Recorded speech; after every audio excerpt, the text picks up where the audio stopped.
तो नमस्कार दोस्तों, कैसे हैं आप लोग? आशा करता हूँ कि आप लोग बढ़िया होंगे और सब कुछ एकदम बढ़िया चल रहा होगा। दोस्तों, आज की इस वीडियो में हम डिटेल में बात करने वाले हैं एक complete step by step road map के बारे में, जो आपको 2026 के बैंकिंग एग्जाम्स जैसे कि IBPS PO, IBPS clerk, SBI PO, RRB PO, RRB clerk, ठीक है?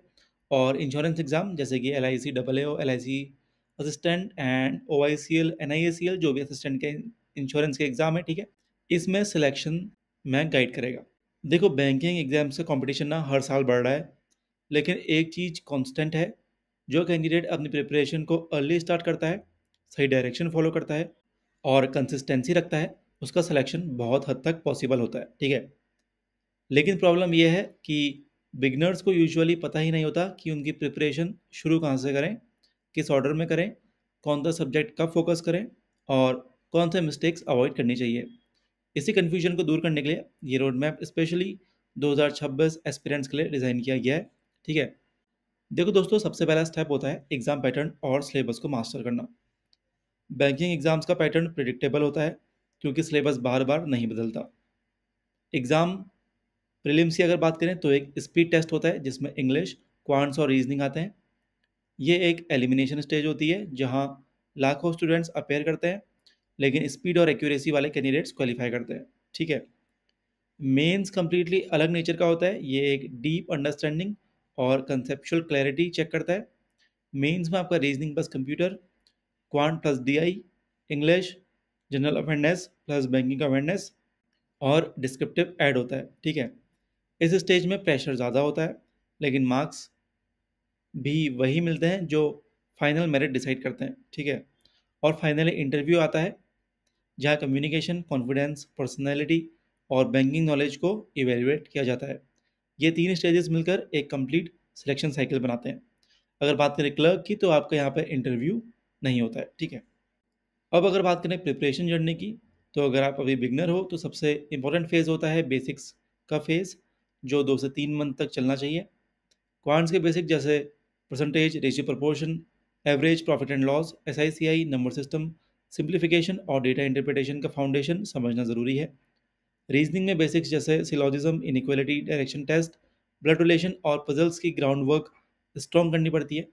इंग्लिश में आपके grammar basics, sentence structure, comprehension skills और वोकेबुलरी बिल्डिंग ग्रेजुअली इंप्रूव करना होता है, ठीक है? और सबसे अंडररेटेड सब्जेक्ट जो कि है जनरल अवेयरनेस, इसको शुरुआत से ही फॉलो करना चाहिए, चाहे डेली 15 मिनट ही क्यों ना हो, क्योंकि जी ये लास्ट मोमेंट में रट्टा नहीं जा सकता। अब बेसिक्स के बाद आता है प्रैक्टिस फेज, जो नेक्स्ट 3 मंथ का सीरियस टाइम पीरियड होता है। यहाँ आपको टॉपिक वाइज क्विजेस सॉल्व करनी होती हैं, सेक्शनल स्पीड बढ़ानी होती है और पजल्स और डीआई को ग्रेजुअली एडवांस लेवल तक ले जाना होता है। वीकली मॉक टेस्ट का एनालिसिस इस फेज का सबसे इंपॉर्टेंट पार्ट होता है। इस टाइम आपको ये समझ आता है कि कौन से टॉपिक्स स्ट्रॉन्ग हैं, कौन से वीक हैं और एग्जाम लाइक प्रेशर में आपका परफॉर्मेंस कैसा है। रीडिंग हैबिट का भी बहुत बड़ा यहाँ पे रोल होता है। एडिटोरियल्स पढ़ना, ठीक है? और कंप्रहेंशन एबिलिटी इंप्रूव करना इस फेज़ में एसेंशियल होता है। उसके बाद जो सबसे क्रूशियल फेज़ आपका है वो है mock test and improvement phase, जो लास्ट के 4 से 5 महीने तक चलता है। यहाँ एक रियल सेक्शन डिसाइड होता है। रोज़ फुल लेंथ प्रीलिम्स और मेंस मॉक्स का रूटीन बनाना, उसका डीप एनालिसिस करना, मिस्टेक्स को आइडेंटिफाई करके उन्हें दोबारा ना रिपीट करना, ये सब इसी टाइम होता है। मेंस के लिए डीआई हाई लेवल होती है, अरिथमेटिक बेस्ड डीआई, ठीक है? केसलेट्स, graph based DI, probability DI और मिसिंग डेटा डीआई, ये सब प्रैक्टिस करना पड़ता है। रीजनिंग में पजल्स हैवी होती हैं, floor based, box based, month based, variable based, circular arrangement, ये सब एग्जाम लेवल प्रैक्टिस मांगती हैं। इंग्लिश के लिए आरसी, पैराजम्बल, पैरासमरी, एरर डिटेक्शन का डेली डोज मैंडेटरी है। जनरल अवेयरनेस के लिए लास्ट 6 मंथ्स के CA plus banking awareness plus static awareness का कंप्लीट कवरेज करना पड़ता है। कंप्यूटर अवेयरनेस को 10-12 दिन डेडिकेट करके स्ट्रॉन्ग किया जा सकता है। डिस्क्रिप्टिव में ऐसे और लेटर को रोज 10 से 15 मिनट लिखने की हैबिट बनानी चाहिए, क्योंकि डिस्क्रिप्टिव मार्क्स भले कम लगते हो, लेकिन इंटरव्यू कॉल उन पर हैविली डिपेंड करता है।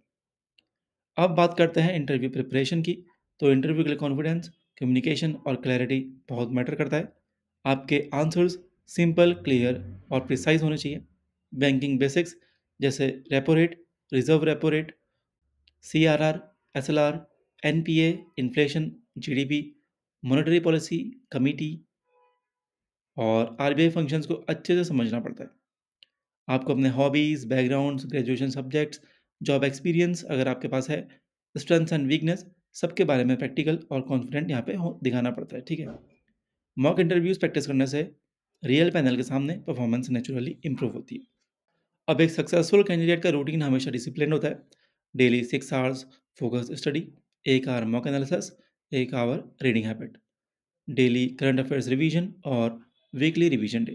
ये रूटीन अगर 2026 में आपने मेंटेन कर लिया तो सिलेक्शन ऑलमोस्ट सर्टेन हो जाता है।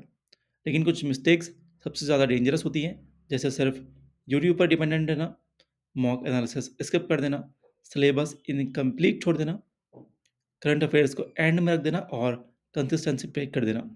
आपको ये मिस्टेक्स अवॉइड करनी ही होंगी अगर आप 2026 में एग्ज़ाम क्रैक करना चाहते हो।